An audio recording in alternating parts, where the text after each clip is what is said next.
Hey, thanks for being here. This video is really about fundraising, both how we spend our funds, how we raise our funds, and the roadblocks we are seeing to raising the funds we need to have the impact we want to have on the community. So, first of all, there are several ways to contribute towards our organization, including time, goods and services, and also through your dollars. So time, this is huge for our organization.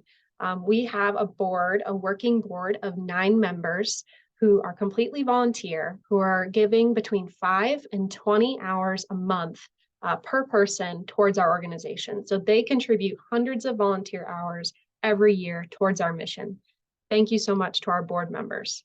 We also have another group of volunteers who are kind of on call as we need them, helping with social media, graphic design, doing outreach for events, as well as attending our events and workshops and providing extra hands, which is so crucial and an amazing part of the work. So we love, love, love our volunteers. I think it's also important to know that the value of a volunteer hour in Montana is $26 an hour. So the value that those volunteers are contributing is actually higher than per hour than what I get paid. So that just shows you how far we have to go in making sure wages are keeping pace with the output and the impact we're actually having on the community. I'm salaried. It breaks down to about $24 an hour. Now I'll go a little bit into goods and services.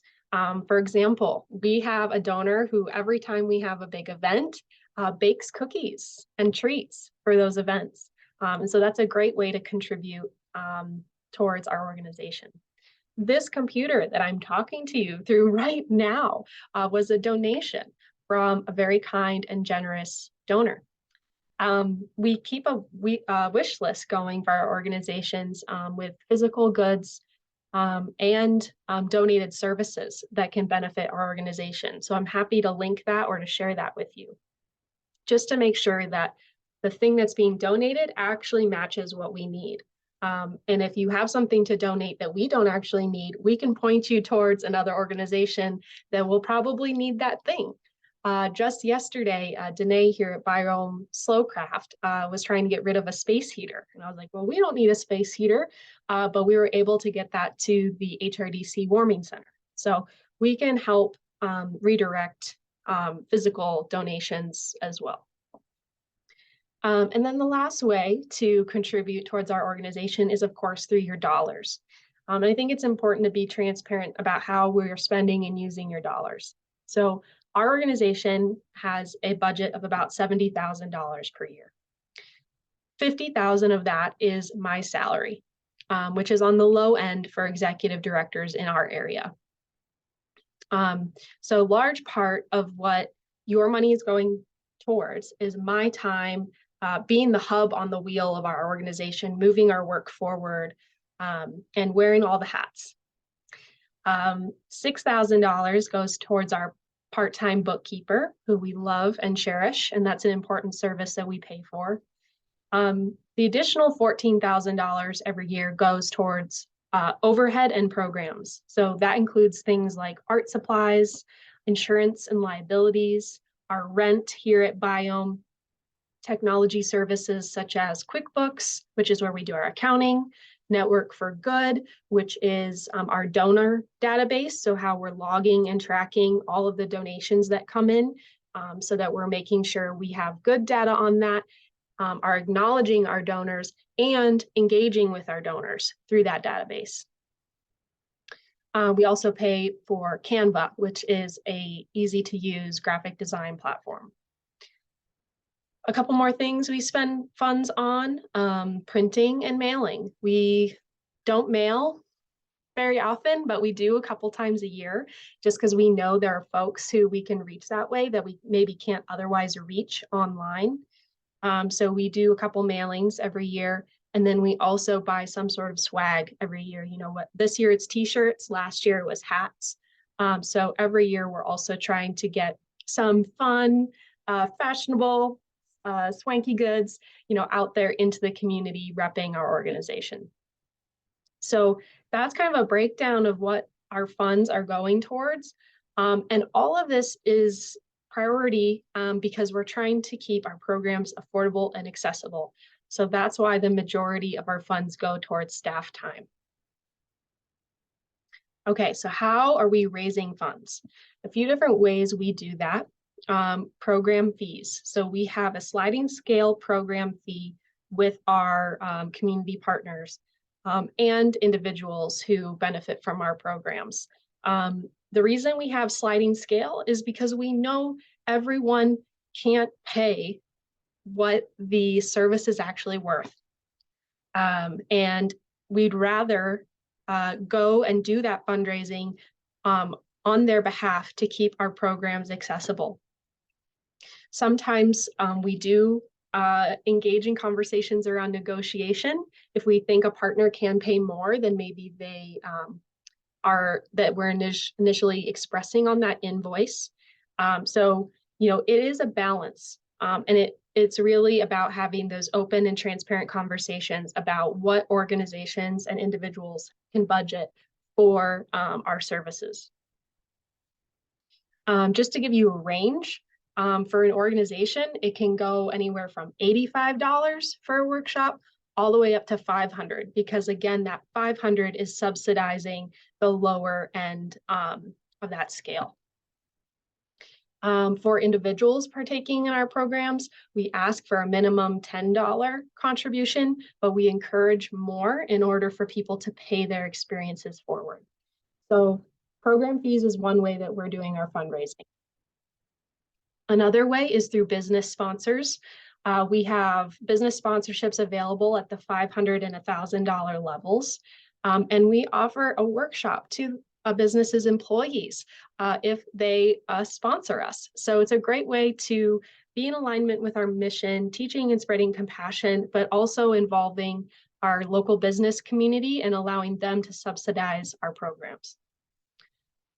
Another great way to support our organization and also get something back is through Patreon, which is a platform and an app where it's a monthly donor program. So you subscribe to our organization, and every month you receive content from us.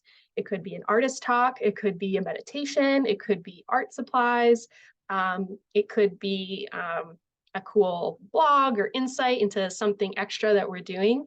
And so we love our Patreon donors. Another way that we raise funds is through matching funds from workplaces. So maybe you work for a company that matches your volunteer hours in the community or matches some other contribution. So if you work for an organization or a company that does employee giving or workplace giving or employee matching donations, think about our organization. We would love to connect with you and talk about how we could be the recipient of those funds. And lastly, individual gifts. And this is the major way that we are currently raising funds. Aside from grants, should have said grants. We apply for grants, receive grants. But again, the major way that we raise funds is really through individual gifts. Because our school partners, many of our nonprofit partners, and many individuals, again, can't pay the entire cost for our services. All right, so what are the challenges we're facing when it comes to fundraising? First one I'll start with is grants. A lot of grants are simply inaccessible to small organizations like ours. Inaccessible in terms of the time required to complete the grant application. And a lot of times we simply aren't eligible because we're too small of an organization to receive the large grants that we need to grow and become more sustainable. For an example, last year, I spent 30 hours working on an application, a grant application asking for $6,000. 30 hours of work for asking for $6,000 that we did not receive. And that tends to be pretty standard, although we do seek out the grants that are more accessible to small organizations like ours.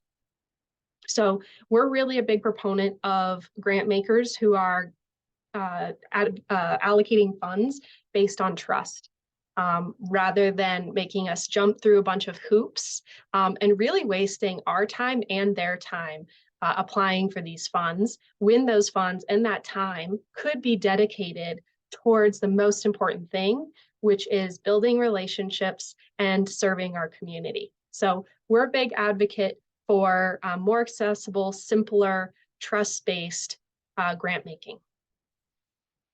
Last year, we got just pretty unlucky with our grant applications. We didn't receive any grant funding. And so that has been a challenge that we've been working to overcome this year. All right, another challenge that we've experienced is cash flow. So we are pretty good at raising funds. The last 2 years in Give Big Gallatin Valley, which is a 24-hour kind of giving extravaganza, we've raised just about $20,000. But what a lot of people don't see is the back end work of those giving days. So while it looks like we raised $20,000 in one day, that was actually 3 to 4 months of work planning for that day to raise $20,000, which is, in terms of our budget, under a third of our cost for an entire year. But again, it's taking 3 to 4 months to raise that $20,000. So while we're great at those events and capitalizing on those opportunities when a lot of people are looking to give, we are working on building a cash flow. So steady income coming in every month so we can actually project forward years, ideally, what we're going to have in pocket and what we're going to spend.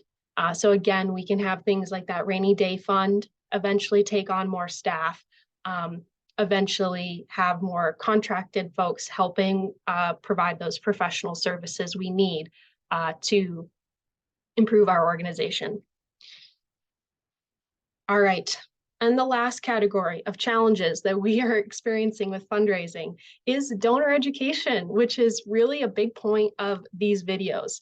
I think it's sometimes hard when people see our mission and vision to put us in a box. They're trying to put us in a category. Are we art? Are we mental health? Are we education? Are we social justice? And my answer for you is we are all of those things. We are really looking at a holistic solution to a myriad of problems.